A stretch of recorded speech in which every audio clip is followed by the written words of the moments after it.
Hello, everyone. Welcome to the August 20th episode of Stacking the Box. Iain MacMillan here, Sterling Holmes. Sterling, we are 2 weeks away from the day before the day. Football's back. Let's go. I've said it 3 weeks in a row, but football's back. It's been back, dog. Where you been? No, I'm excited. We have fights at Titans training camp. We have Myles Garrett getting contentious with the Cleveland media.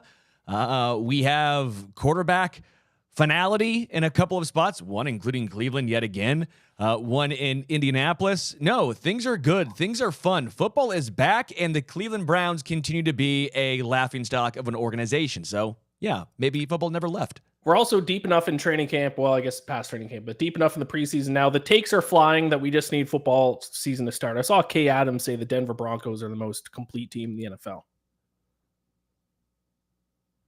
I like Kay Adams, too. She's great. I don't have anything against Kay Adams, but saying the Denver Broncos are the most complete team in the NFL is a wild take. That's the sign that we need regular season football back. We can't just be saying things. Like, you tell me they have the best defense in football, I'll say, yeah, I agree with that. Sure. Most complete team? Their quarterback's the team that just won the Super Bowl? Yeah. I would argue the Eagles are the most complete team. I'd argue the Chiefs are a much more complete team, especially on special teams. Yep. Ravens Bills more complete. Falcons. I'm not even saying better. Not Falcons. I'm not even saying better because that Falcons defense is not as good as the Broncos defense. But yeah, that's wild. All right, let's start with week 2 of preseason recap a little bit here, starting with the Chiefs. And my question to you, Sterling, is: are you concerned? Does week 3 feel like a must-win for the Kansas City Chiefs because they're 0-2? And I think only one team the past 10 years has gone 0-3 in the NFL in the preseason and then went on to win the Super Bowl. So is week 3 a must-win for the Chiefs? Was that team the Chiefs? No, it's the Rams, actually. The Rams really won the Super Bowl a few years ago.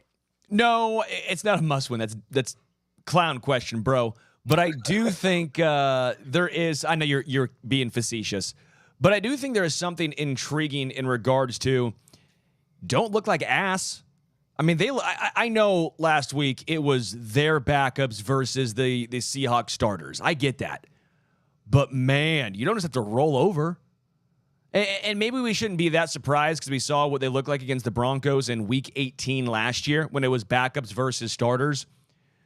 And I just found myself disappointed in what the Chiefs' depth looked like. Now, when we talk depth, it's easy to say the Chiefs have no depth. Look at what just transpired. But when you have 2 pieces out, do the Chiefs have enough depth? Yeah, they do. 3 pieces out, do they have enough depth? Yeah, I think they do. But when you start going down, it ain't going to be 11. You ain't going to have Chris Jones on the field every single snap. Defensive line, let's get some pressure here. Jerry Tillery, maybe don't just act like every single down is 3rd and 19 and you need to get after the quarterback. Oh, look, that's the running back running by you yet again. There's a lot of injuries right now to the Chiefs cornerback room that's getting a little scarce, a little startling, to put it mildly. The backup linebackers just, quite frankly, aren't good in KC. Offensively, I'm not worried. Gardner Minshew even looked good out there. I'm not worried about the offense necessarily, but some of the backups on defense and some of the backup offensive linemen have not given me a lot of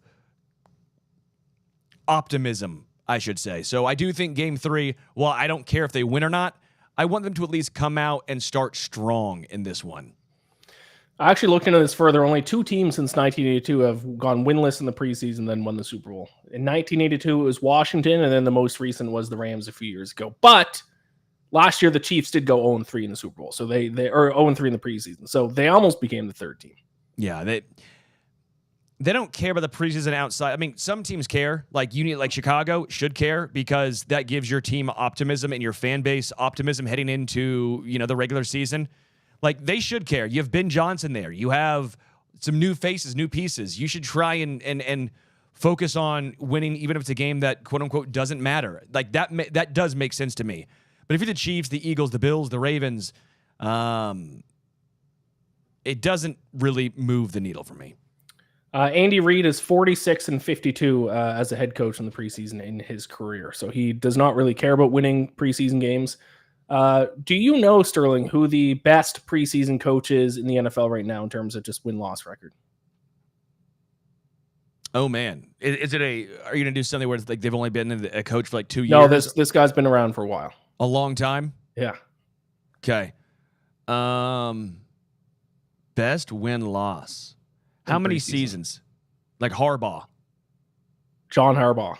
Yeah. The Ravens are 46-17 in the preseason under John Harbaugh. Wow. Yep. Fun little fact. That means nothing, but there is something to be said. Some coaches do have more importance on actually winning these preseason games and more than just even, most coaches just use it as an evaluation tool. John Harbaugh clearly wants to try to win these games too. Well, and in fairness, you can make the case that they always have good depth. Well, I think we all agree the Ravens traditionally have great depth, and they get the most out of a lot of guys in the trenches, too. I think they get a lot of good offensive line play, a lot of good defensive line play, which definitely is a massive factor. So, yeah, not only does he win in the preseason, he covers the spread, 42-21 against the spread as well. They've been a great preseason bet. All right, more week 2 stuff. What do you think about this Patriots running back? Getting a lot of hype. TreVeyon Henderson out of Ohio State had just a monstrous touchdown run this past week. No? I do think. Are you out? He was hyped coming out of college. I mean, we knew. Sure. Wasn't the top running back pick, though. No, but we're getting hype out of a guy from Washington, too. Bill McCluskey. I forget his last name already. It's a long name. Jacory McCluskey something, but now he goes by Bill. I'm not super intrigued by preseason hype for running backs. It's a good indicator for fantasy football of who to draft. Of who's going to be. I drafted him in my dynasty league a couple months ago, so that's why I'm excited. Yeah, like who's going to be the bell cow. But isn't it still going to be Ramondre Stevenson and Antonio Gibson? No. TreVeyon Henderson will start for sure. 5 carries, 38 yards, touchdown, 3 catches, 12 yards. Yeah, take all that. Okay. And when Ramondre has 19 carries week 1 and TreVeyon has 2, then what? Not a chance. Okay. You want to bet? That 19 versus 2? No, I don't want to bet that. Who has more carries week 1, TreVeyon Henderson or Ramondre Stevenson? Oh, man. Let me get a little... Let me just get a little juice here. What are you looking up here? Well, I'm making sure that he returned it. He practiced with a non-contact injury or jersey. I just want to make sure Ramondre is going to be like fully healthy and ready to go week 1. The bet's void if he doesn't play.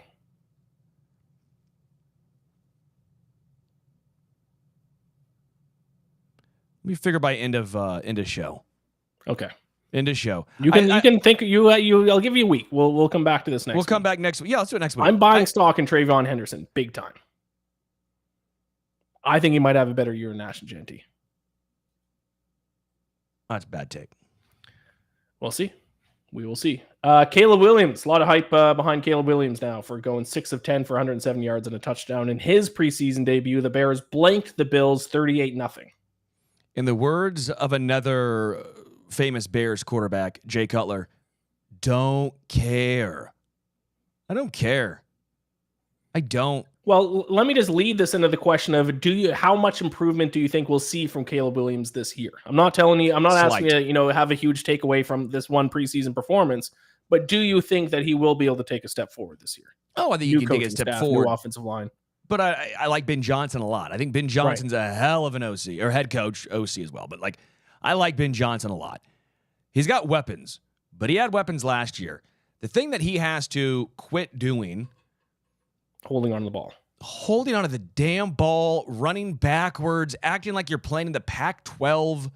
I mean, it's just... I mean, that wouldn't fly in the SEC. But he was in the Pac-12, and he got away with it. Right?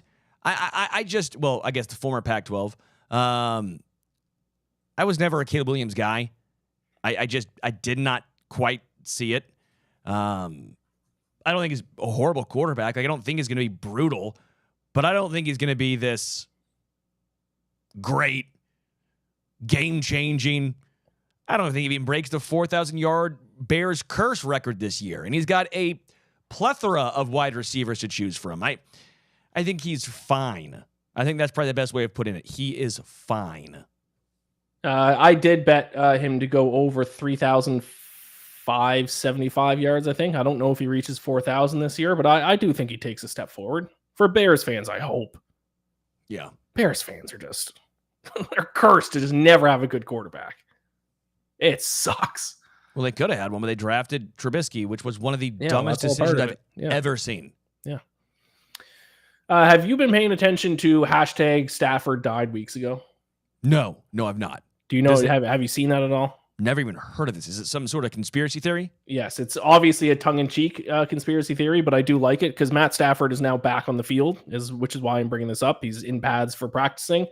But people are saying that he died weeks ago because he went into... Did you see the thing about what he was using, the recovery pod he's using to get back on the field, the immortal chamber? Yeah.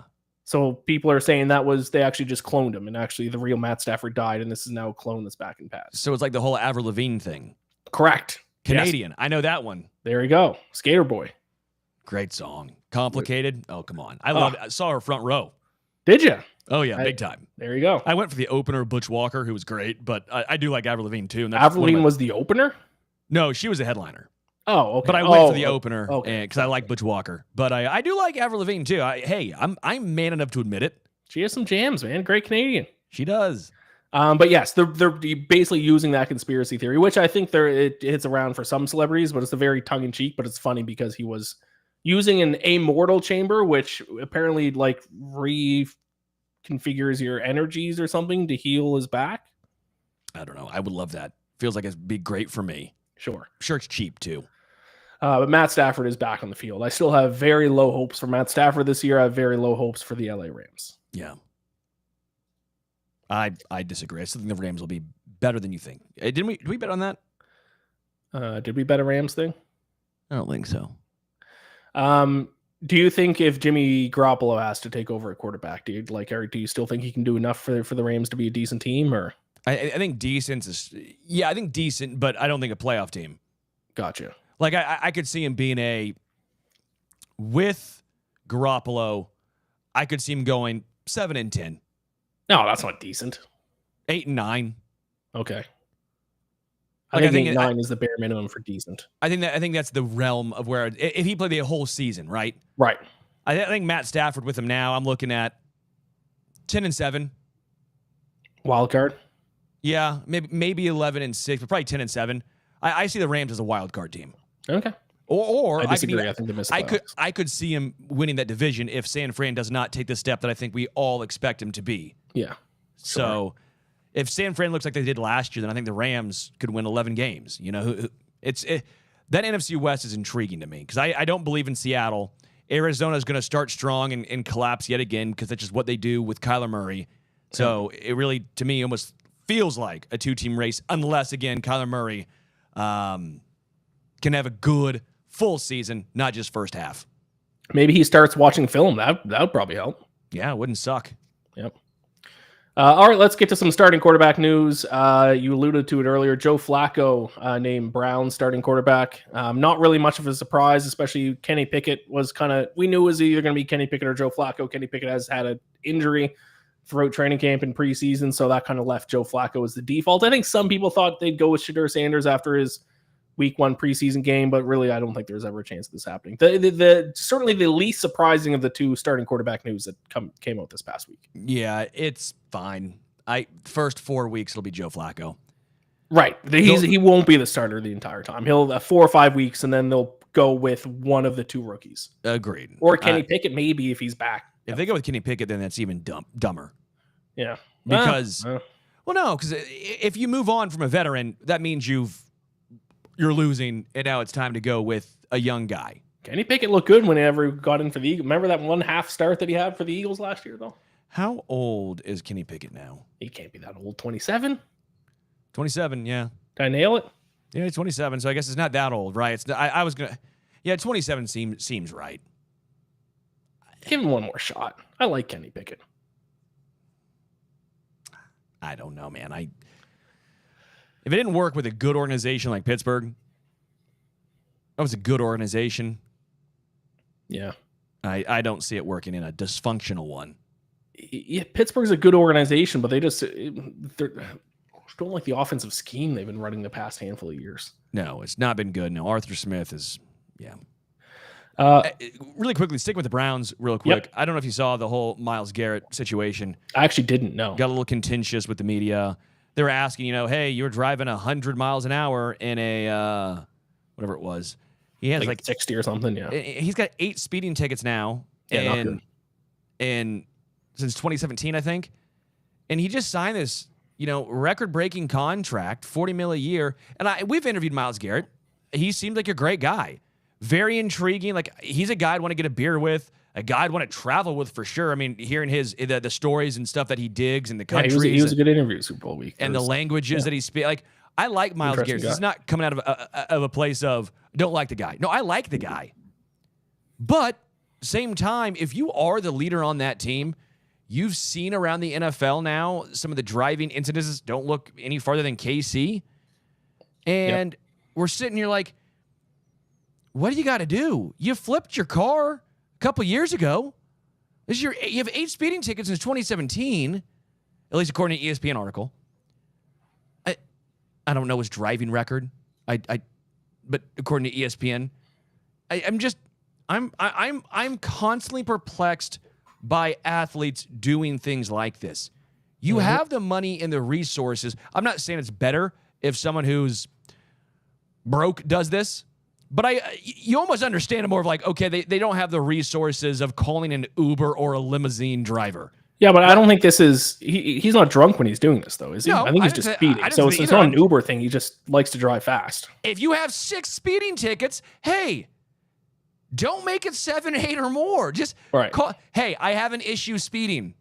It's clearly I enjoy it too much. I indulge in speeding. How do I stop indulging and going fast? Have a driver. $40 million a year. You can afford one. Also, I mean, I would have thought the whole Henry Ruggs situation would have put a stop to all this, but apparently not. Well, and here's the thing. Was it Brandon Eccles for the Jets? I remember. Brandon Eccles, the Jets. I don't know if you saw the whole thing. Now, it's why the Rashee Rice situation is in the NFLPA is getting so held up. Brandon Eccles was going over 100, eventually got down to 84, and hit a guy and partially paralyzed a guy. He only got a 1-game suspension. Yeah. 1 game. For partially paralyzing a guy. Rashee Rice, this has been the kind of the comment of why, if people are wondering, like for fantasy football maybe, why Rashee Rice hasn't been suspended yet. They're going to Sue Robinson, the NFLPA. They don't want Rashee to take that because if Rashee takes the 8 to 10 to 12 games that Raj and the NFL allegedly want, well, that's now the new norm for any time something of this. Well, you hope it never happens, right? But still, if you're the NFLPA, you're going, how can it go from 1 to double digits, right? Now, the leaving the scene of the crime is the big differentiator here. But Rashee didn't partially paralyze the guy. He didn't do any of that. He wasn't drunk driving, right? It was speeding. Like, they're not that far-fetched outside of the Rashee didn't paralyze the guy partially, but he did leave the scene of the crime. So the argument is that 10 times worse than what Eccles did? I think everyone would say, no, it's not 10 times worse. And so that's what the NFLPA is trying to decide, and we'll see what Sue Robinson ends up going with. But besides the point, my point still stands of I just don't understand NFL athletes continuously putting themselves in this situation. Yeah, it's baffling. And then getting mad at the reporters for asking, like, of course they're going to ask you this question. Don't say if you're going to mess up, you have to face the music. You can't then get mad when someone brings it up. Yeah. The other starting quarterback news, the more surprising one, was that the Colts are rolling with Daniel Jones as their starting quarterback, which is never good. But there were odds out for who was going to be the starter this year for that team, and Anthony Richardson was a pretty overwhelming favorite to be the starter. But Daniel Jones, they ended up giving him the nod. Now, I don't know if that has to do with the finger injury that Anthony Richardson suffered in the first preseason game, but regardless, he will be their starter for Week 1 against Miami. I think they play in Week 1.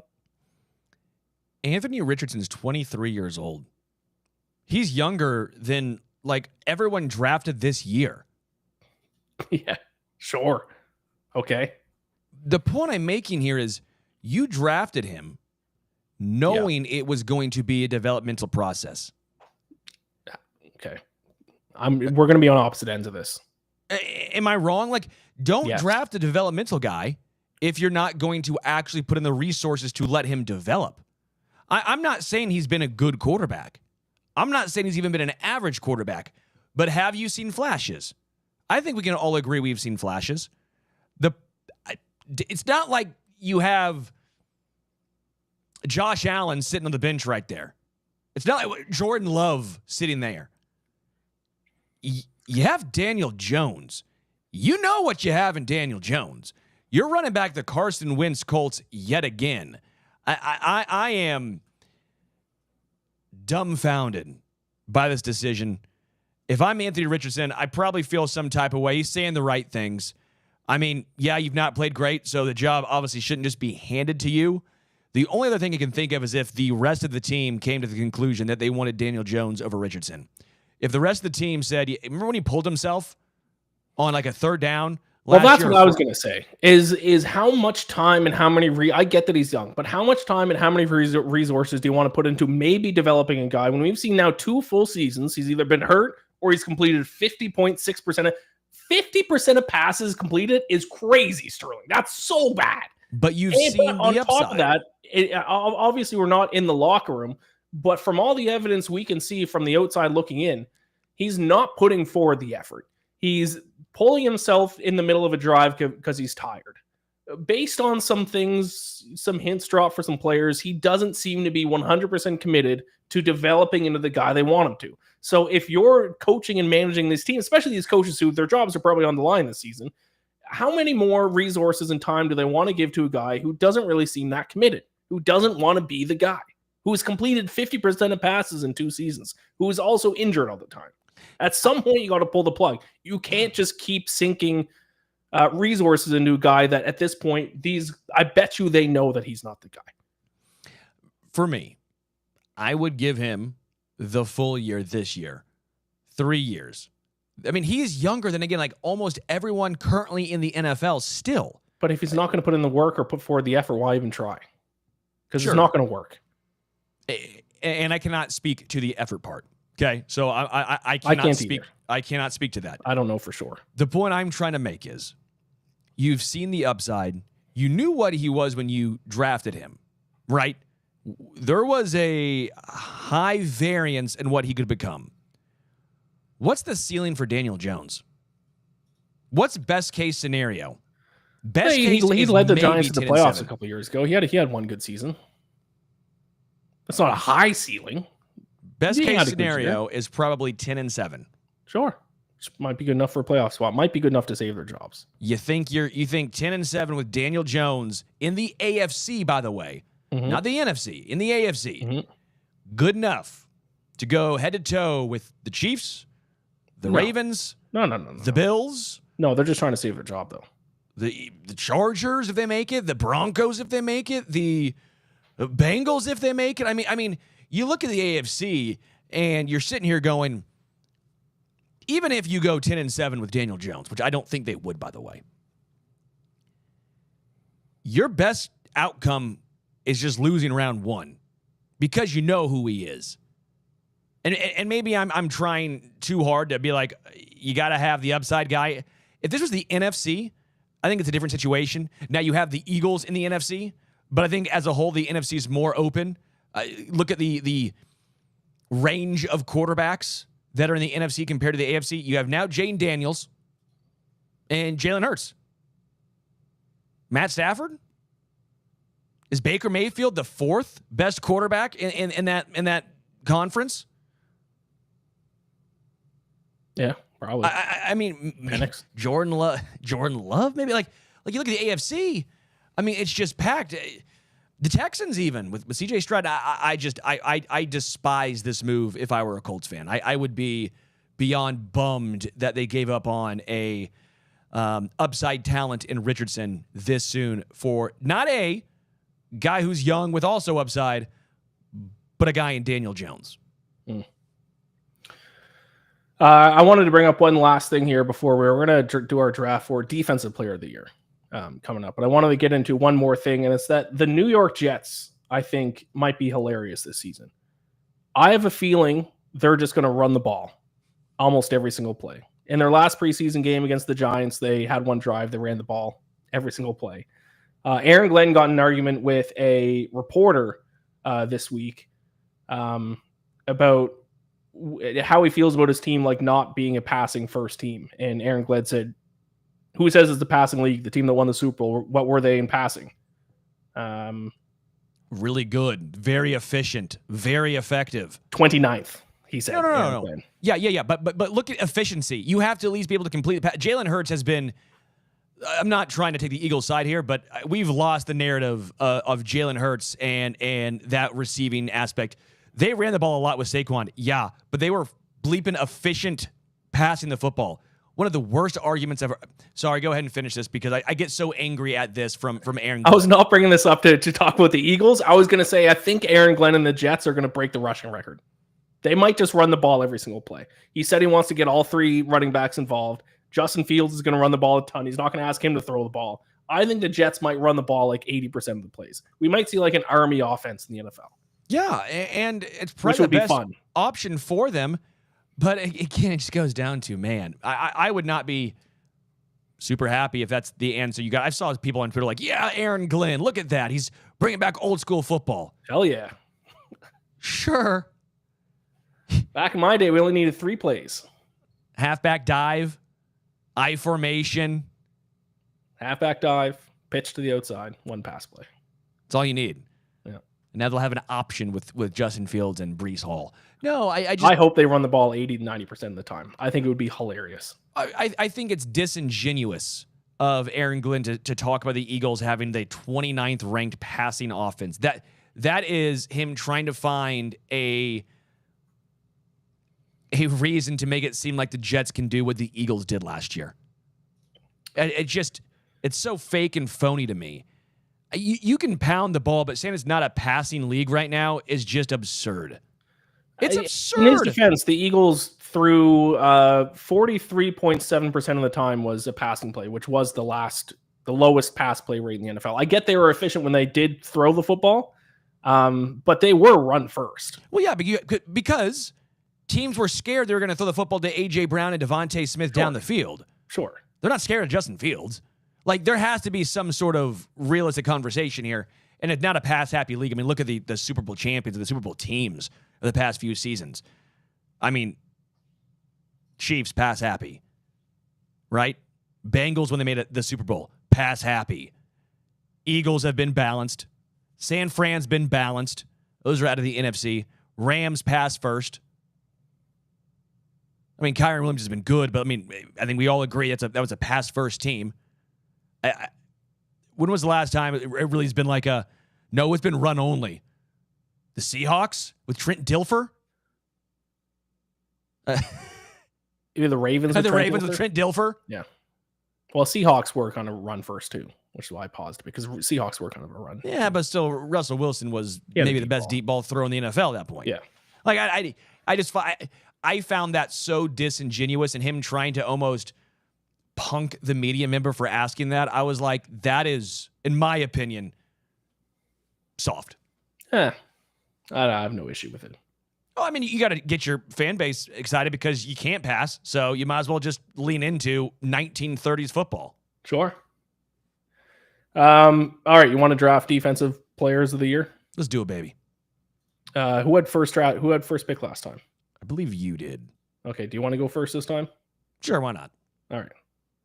So it's just for anyone who didn't listen last week or last season, we just go back and forth, 5 players each, snake draft, drafting players who we think will be named Defensive Player of the Year. And whichever of our players wins the award, obviously wins that draft. Last year, I think this was the only award that we did that neither of us picked the guy who ended up winning it, Patrick Surtain. Neither of us picked him last year, which I think he was like 100 to 1 to win. So I will go. This is tough. Yeah. Kind of want a 2-3. No, I'll do it. They're a hot team, fun team. People like them. Aiden Hutchinson. Damn. He's my bet. I've bet on him to win Defensive Player of the Year already. It's also Comeback Player of the Year probably too for the injury. He's a pretty significant favorite to win Comeback Player of the Year. Yeah. He's 7-1 to win Defensive Player of the Year. That's the one risk I have is the injury, obviously, but he's so damn He had 7.5 sacks, 7 tackles for a loss, and a forced fumble when he got hurt in Week 5 last year. Yeah, he's an animal. He was well ahead of the rest of the pack to win that award. Obviously, he was early in the season. He could have cooled off, but he was by far the best defensive player in the year last year when he got hurt. Yeah, so I'll go Hutchinson. I was really hoping you're going to go anywhere else. I guess I'll go Micah Parsons. He's got to figure it. He's got to get on the field for the Cowboys first. That was the reason why I for sure didn't pick him. One was the concern of what happens.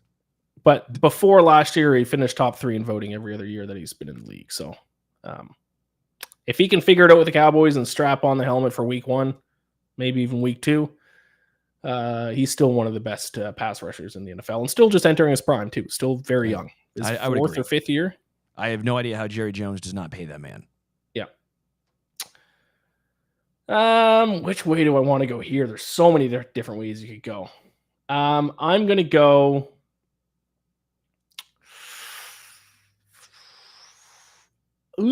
I'll go. Oh, no, I don't want to do that. There's so many different players you can go with. Do I just go with the obvious? I'll go with the obvious. I'll go TJ Watt. Okay. Good. Thank you. I like the pick, but I'm going again with kind of the younger generation coming up now. Yep. Give me Will Anderson. Yep. I was considering him. I know. I felt I could feel it in my bones that you were thinking about Will Anderson, and I was gonna be I was gonna be pissed because I love Will Anderson. That dude's incredible. So I have Aiden Hutchinson, Will Anderson.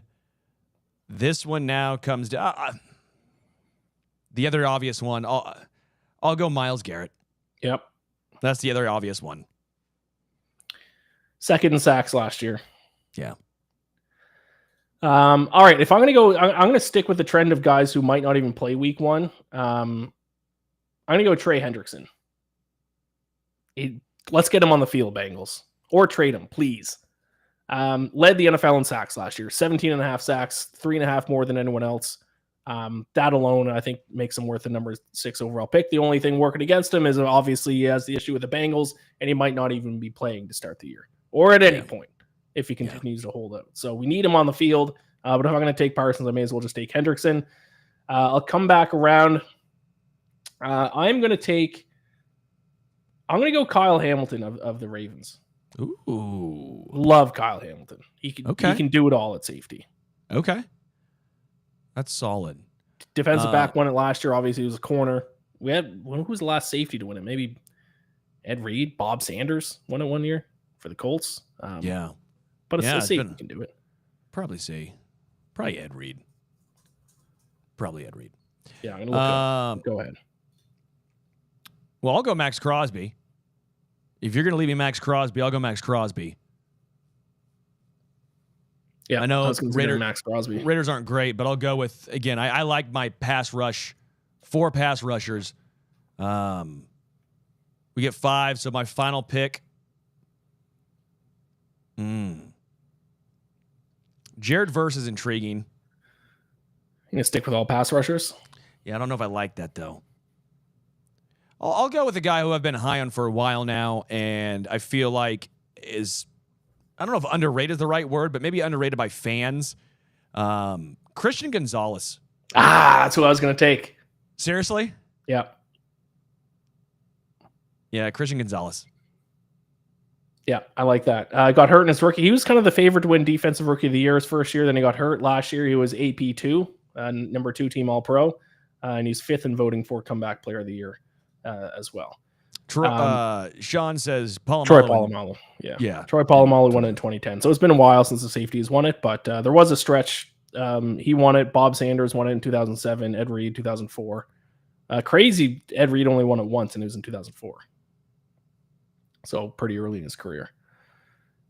Okay. I like that you and I've been lockstep a little bit with like Will Anderson and Aiden Hutchinson and now Christian Gonzalez. I didn't disagree with any of your picks, unlike your offensive player of the year where you took Josh Jacobs like second overall. Josh Jacobs is going to surprise folk. I'm telling you, Okay. Josh Jacobs for offensive player of the year. I'm going to go with a corner. I went with a safety. Maybe I'm just allowing. I mean, there has been a decent amount of corners that have won it lately. Stephon Gilmore, 2019. I guess maybe that's the only one. And then Pat Surtain. I was thinking Sauce Gardner, but that was defensive rookie of the year. But I'm gonna go corner. And I'm gonna go.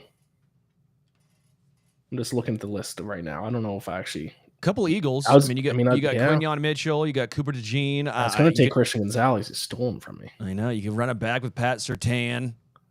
No, I don't think he was. Trent McDuffie. You could go with the Chief. No, absolutely not. Trent McDuffie. You know what? I'm not going to go corner. I have my one DB in the safety. Mike Hughes. In Kyle Hamilton. No, you didn't take Verse, did you? No, I didn't take Verse. Give me Jared Verse. He's too good to not be selected here. That's who I was deciding between was Verse and Gonzalez. Yeah. Who his sack numbers weren't great last year, but if you look at his pressure numbers, extremely high. So I think some variance comes his way as long as he even improves a little bit. I think he'll get a lot more sacks than he got last year, and defensive rookie of the year. So I like it.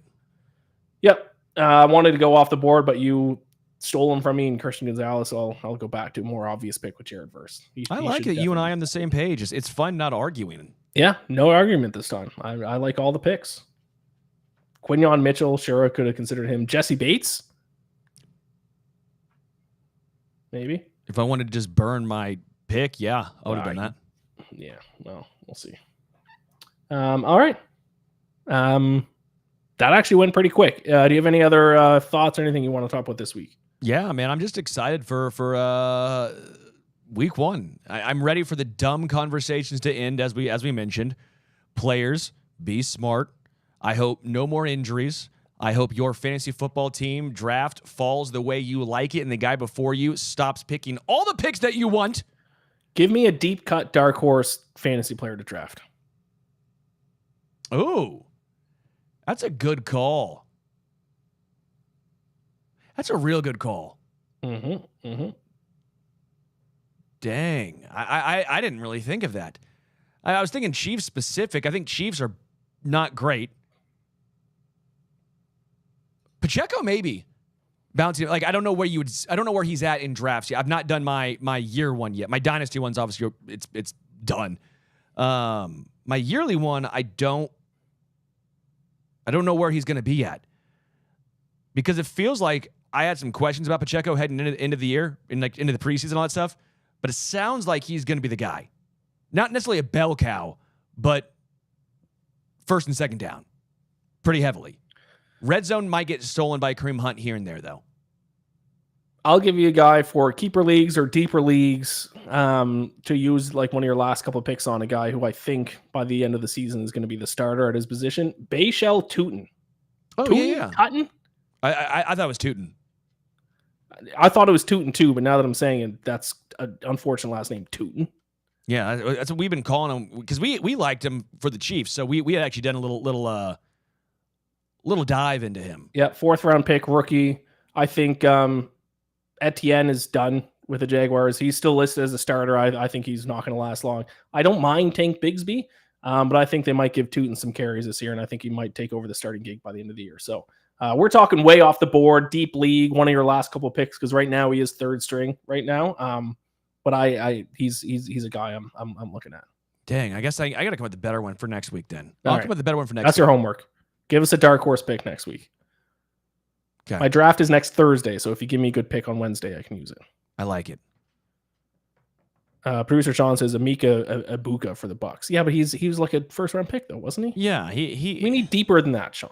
We need deeper than that. Everyone knows Emeka Egbuka. Yeah, that's your homework too, Sean. Sean's mad at us. He just typed back fine. Yeah. Yeah, he's a 1st round pick, or I think he was their 1st round pick. We need like a 4th round or later. We need this year's Puka Nacua is what I'm looking for. Okay. All right. That's all from us. Thank you so much for watching. This has been the August 20th episode of Stack in the Box. Like and subscribe, and we'll be back next week. And we are 2 weeks away from being one sleep away from the start of the NFL season. It's back, baby. Bye.